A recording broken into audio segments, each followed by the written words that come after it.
I think that that is absolutely true, that our nation is changing and we are becoming more a nation of color. And it is very threatening in relation to the people who have held power for all these years. And I think it means that we need to adapt and we need to change and we need to look at our policies and practices and how they're impacting upon the youth of color who are moving into our school system, but our whole society.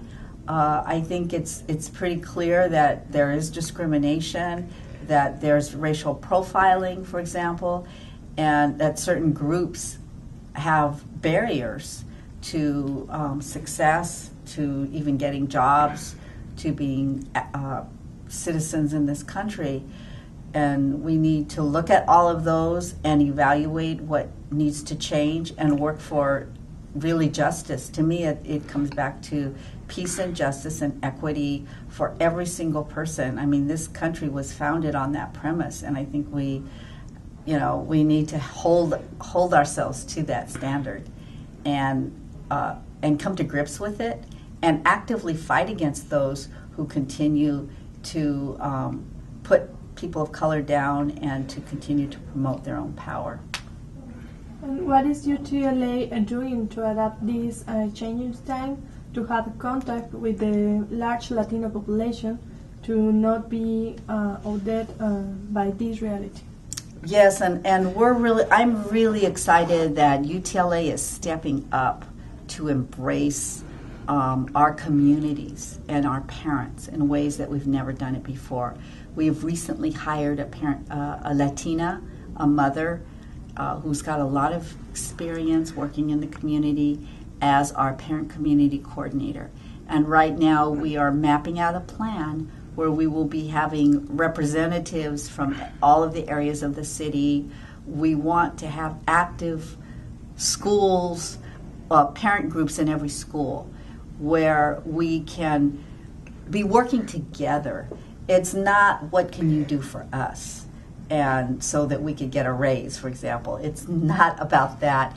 It's about we have the common concerns for the children, and we want to make sure that we are supporting our parents. For example, with wraparound services, with parents having to work 2 and 3 jobs and not having childcare and needing health resources or needing just school to go a little bit longer so that they can be working.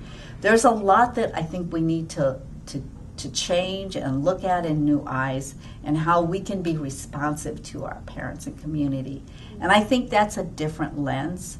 We generally look at what can they do for us, but I think we have to look at what do we need to do for them, and to join hands and fight the good fight together so that their children will have the same kind of opportunities that I did and many of us did, who grew up from immigrant families and yet were able to have education, were able to go to college, were able to fulfill the kind of dreams that we could do whatever we wanted to do. And I think every single child, in our country and in the city should have that opportunity.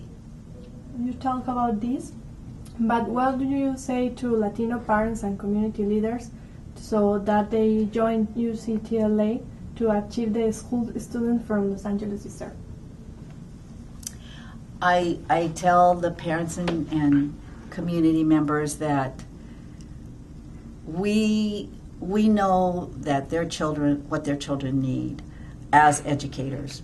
We know that they need a small class size, that they need individual attention. We know that some of our children come with traumas. They come after seeing violence. They come from homeless situations or poverty, or so many different variations. Each child is special and has special needs.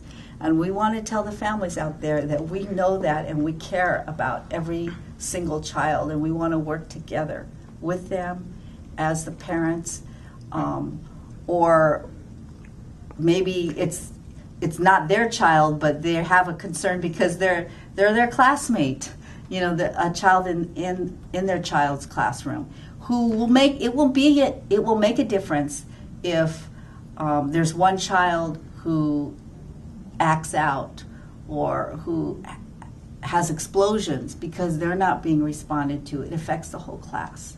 So all of our parents need to know that, yes, all of the kids are important and we're working hard to work together. We want to work together with them. That the schools LA students deserve is about fully staffed schools, having a nurse, having the mental health counselor there, having the resources that our kids need. It's about having lower class sizes. It's about safety in our schools and having clean and safe schools and making the repairs instead of John Daisy spending money on iPads that haven't been researched and vetted. You know, let's take care of the basic air conditioning and safety needs of our kids. So there's a lot of things in our plan, which is the schools LA students deserve, similar to other local unions across the nation, that are basic to the needs of students. And we ask them to join us to fight for that, because if we don't give that to our kids won't have a chance. And they are the ones who can be, who will drop out of school, who will not make it, who can get involved in the criminal justice system. And, you know, we want our kids to have a chance. So we ask for that support. What are the main achievements that UTLA must accomplish this year to strengthen themselves as the most powerful, organized, and progressive teachers union in the country? I think that we need to first start with ourselves, and our members need to feel pride in who they are and what they do, and who we are and what we do as educators in Los Angeles. There's been a lot of demoralization, there's been a lot of blame, and teachers have been discredited. There's been the standardized testing move to just tie teacher performance to the kind of scores kids get, which is not what education is about. They've squeezed the joy out of learning, and to try to diminish and make teaching is a craft, it's an art, but they've tried to make it into a number. And so teachers have been very hurt by this, and we need educators to really feel pride in who they are and to really join us in fighting to take back our profession and fighting for the quality education that we're asking for all of our students. So we want them to look at parents as partners in a way that they've never have before, and to reach out and to see that we're in this together.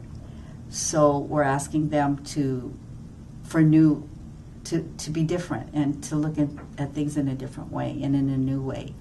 And I think that's what is critical for us to join hands and to have the kind of unity that we're going to need in the fight against, I hate to say it, but the billionaires are the 1% who are controlling Congress, who are controlling the vote, who are throwing money into, you know, privatizing our schools and hurting workers. So it's all related and all connected, and we need to wrap our hands around each other and lift each other up for this fight. Now that you are talking about this, what is the future of public education in Los Angeles, which is being under attack by reformers, those who want to privatize? Yes. Yeah, and Los Angeles is, to me, not only very special because I was born here and I love Los Angeles. It's the multicultural pot of the world, multicultural, multilingual center of the U.S. in many ways. I think that what happens in LA affects the nation, and we are hard hit by the education reformers in Los Angeles. We have our own. We have Eli Broad, who is from LA. We have Marshall Tuck, who's running against Torlakson, who is from LA and ran some of the mayor's partnership schools. We have, the fight is right here, and I feel that if we can win it back, it will reverberate across the state and across the nation, and we will start seeing more momentum coming our way. I think Chicago really did a great service for public education in their strike and in their fight back, and we're seeing locals such as St. Paul, Minnesota, or Portland, Oregon, Milwaukee, many other places across the nation. They're really fighting well and fighting hard. So if we can get LA on the same track, I think as a second largest union in the nation, that we can really push forward the trend for public education. We have more charter schools in LA than anywhere else.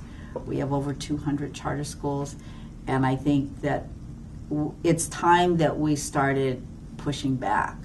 I think we've seen the encroachment and the loss of the students in our public educational system in LA, and the increase in the privatization, and it's time to start pushing those numbers back. And that also will have an impact nationally. And the last point, what is your message for the community? My message for the community is to not give up hope, that we've had some very brutal years, and I feel very concerned, especially about the income inequality that our nation is going through, unprecedented, with the wealth of a few and the depth of poverty of many of our people. And it's hard. It's a hard life, and I know that there are many families who are struggling just to make ends meet.